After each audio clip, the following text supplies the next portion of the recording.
국공실 사회 42강입니다. 오늘은 서민문화에 나타난 사람들의 생활 모습에 대해서 알아보도록 하겠습니다.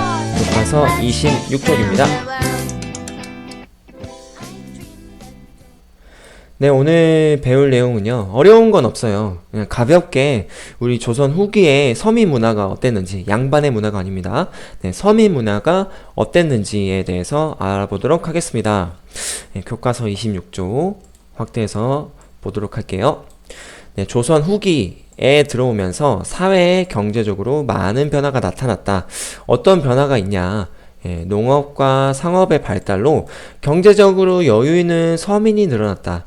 우리 서민, 상민이라고 하면요, 먹고 살기 바빴었잖아요. 그래서 뭐 교육을 받거나 공부를 할 생각도 못했고, 그래서 과거를 치는 그런 상민들도 거의 없었어요. 근데 이제 조선 후기에는 이 농업과 상업이 발달하게 됩니다. 이 농업의 발달이라고 하면 대표적인 게 뭐 있어요?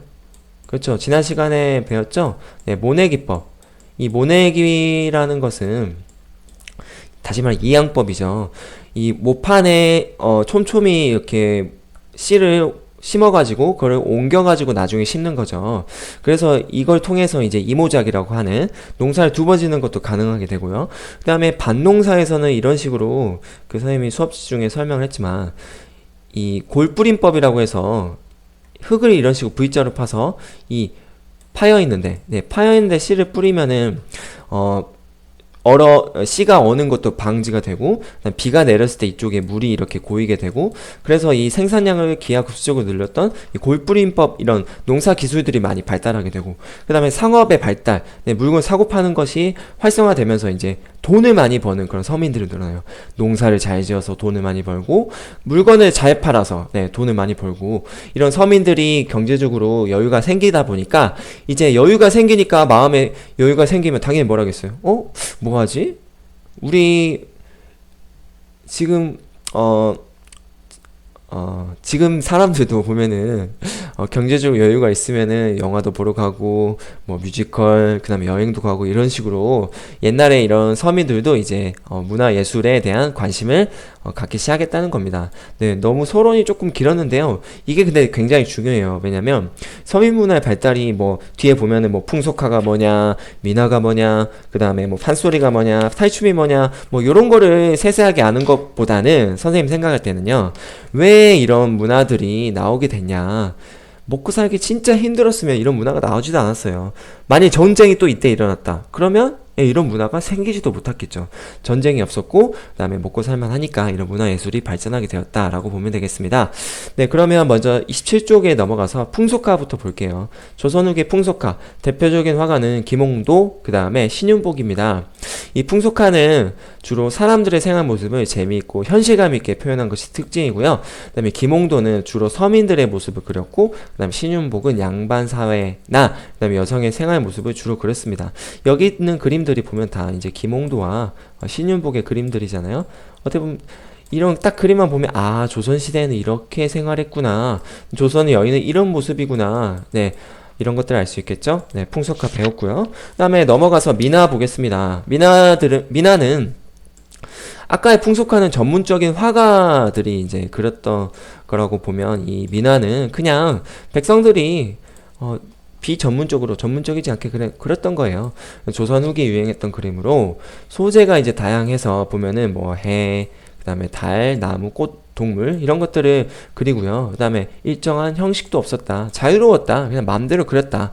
그래서 이런 것들을 통해서 중요한 거는 서민의 바람, 희망, 꿈 등을 표현했다. 소망을 표현했다.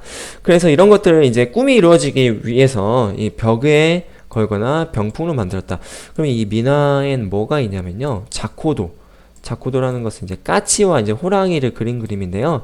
이 까치와 호랑이는 이제 좋은 특히 까치는 길조잖아요. 그래서 호랑이도 이렇게 사람들이 신성시하는 동물이고, 그래서 이런 행운이 온다라는 그런 바람으로 이렇게 걸어놨던 거고, 뭐 화조도는 이제 꽃과 새는 이제 화목한 부부 관계를 좋게 하기 위해서 걸어놓고, 백수백복도는 이제 목숨과 그 복을 뜻하는 글자 목숨수와 이제 복자를 계속 반복해서 이렇게 써놓은 것을 이제 걸어놓으면 이제 행복하게 오래 산다라고 이렇게 해서 걸어놓는 거예요.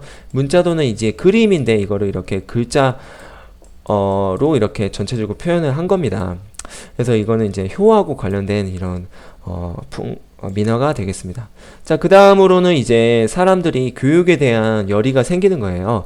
경제적으로 여유가 생기면서 서민들은 원래 그전엔 먹고 살기 바빴다.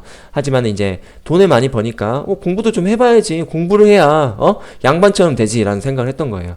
교육과 문화에 대한 욕구도 커졌다. 그래서 서당이 늘어나고 특히 이제 돈을 받고 책을 빌려주는 곳이 생겼다. 책을 사기는 굉장히 어려웠어요. 네, 양반들도 책을 사는 거는 그 당시 돈이 많이 들어서 부담이 될 정도로 책이 비쌌거든요. 그래서 이제 책을 사지 못하니까 빌려서라도 공부를 하겠다라는 거예요. 그만큼 우리나라 사람들은 예전부터 교육에 대한 열의가 굉장히 높았어요. 네, 우리 대한민국의 교육열은 세계 거의 최고라고 볼 수 있잖아요.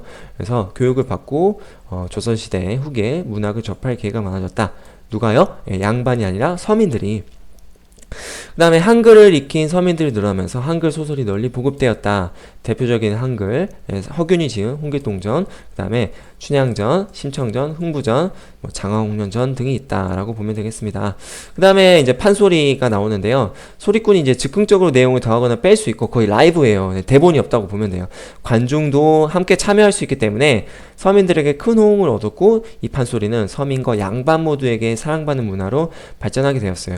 판소리는 원래 12마당으로 이렇게 이루어졌는데 현재는 5마당, 춘향가, 심청가, 흥보가, 적벽가, 수군가 등 수군가 등이 아니에요. 이 딱 5개만 이렇게 전해지고 있습니다. 자, 그 다음에 넘어가서 마지막으로 이제 탈춤에 대해서 보도록 할게요. 자, 탈춤은 이제 탈놀이라고도 이렇게 불리게 되는데 주로 장터나 사람이 많이 모이는 곳에서 이렇게 공연됐습니다. 그래서 서민들의 생각이나 감정을 솔직하게 표현한 거예요. 그래서 왜 이런 그 탈놀이들이 인기가 많았냐면 우리가 함부로 말할 수 없는 그런 것들을 이렇게 긁어주는 거죠. 네. 막 말하고 임금님기는 당나귀기 이런 심리인 거예요. 막 자기가 말하고 싶은 걸 이렇게 대신 얘기해주는 거. 그래서 그 주된 내용은 뭐냐? 양반의 겉과 속이 다름을 비꼬거나 놀리는 거. 양반이 이제 놀림을 당합니다. 이게 굉장히 중요한 거예요. 왜 굉장히 중요한 거냐? 조선 전기 유교적인 생각이 굉장히 강했을 때는요. 양반을 놀린다? 이거는 거의 목이 날아가는 거예요. 자기 목숨을 걸어야 되는 거예요. 근데 조선 후기에 들어오면서 이 신분제도가 흔들려요. 서민 중에서는 보면요.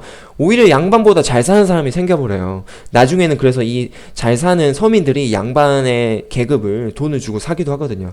그만큼 양반의 권위가 바닥으로 떨어집니다. 그래서 이제 양반을 놀려도 되는 시대적인 상황이 온 거예요. 그래서 여기 보면은 나는 4대부의 자손이 세. 그러니까 이 서민들이 뭐라고 하냐면 나는 8대부의 자손 네가 사면 난 8이다 이런 식으로 말로 비꼬아 노는 거죠. 근데 웃긴 건 뭐냐면 이 양반이 수긍을 해요. 그래? 8이야? 어떡하지? 이런 식으로 수긍을 합니다. 자, 그 다음에 고려시대의 이런 계급 문화시중이다 양반이 우리 할아버지는. 그럼 나는 문상시대다. 이 하가 아니라 난 상이다. 윗상자다. 난 너보다 돈 없다. 이런 식으로 말장난을 하면서 양반을 놀리는 겁니다. 네, 굉장히 웃기죠. 그래서 이런 탈춤을 통해서 이 서민들이 깔깔깔 웃는 거죠. 저 무식한 양반 보소 이런 식으로. 네, 물론 연극이긴 하지만. 네, 그 다음에 이 탈놀이는 풍년을 기원하는 마을 구에서 시작됐다가 상업이 발달한 중심으로 발전했고요. 현재까지 남아있는 탈놀이는 봉산탈춤, 송파산대놀이, 하회 별신구 탈놀이, 고성 오광대 등이 유명하다. 선생님 이런 거 다 외워야 되나요? 아니에요. 선생님이 얘기했잖아요. 이 서민 문화에는 다시 한번 정리해보면 풍속도, 그 다음에 민화, 그 다음에 한글 소설도 있었고 판소리도 있고 탈춤도 있었는데 이런 것들 발전했다. 어떻게 발전해요? 왜 발전했냐? 네, 경제적으로 여유가 생긴 서민들이 늘어나다 보니까 마음의 여유가 생기니까 뭔가를 더 하고 싶어진다. 네, 그래서 서민 문화가 발전한 거다. 이게 핵심 포인트예요. 선생님 탈춤에는 뭐가 있어요? 그 다음에 풍속화에는 뭐가 있어요? 이런 것들이 중요한 게 아닙니다. 판소리 5개 다 외워야 되나요? 외우면 좋죠. 근데 꼭 안 외워도 된다는 얘기예요. 시대적인 흐름을 파악합시다. 선생님이 정리한 걸로 마지막 보도록 할게요. 자, 다 정리했죠. 아까 말로. 네, 이거는 그냥 선생님이 따로 읽지 않아도요. 경제적으로 여유가 생겼기 때문에 이제 서민들이 이렇게 문화가 발전하게 되었고요. 이 문화 발전하게 된 계기에는 실학, 네, 이 실학이 다시 말하면 엄청난 겁니다. 실학을 연구하는 학자는 얼마 되지 않았지만 이 실학이 이 백성들의 삶의 변화를 준 것은 굉장히 대단하다고 볼 수 있어요. 그래서 이 조선의 전반적인 사회의 모습을 전체를 다 바꿔놓은 거죠. 네, 오늘 거꾸로 교실 강의는 여기까지입니다. 실학의 흐름에 대해서 꼭 이해를 하고 그 다음에 이 경제적 여유가 생긴 이 서민 문화에 대해서 이해를 하기 바랍니다.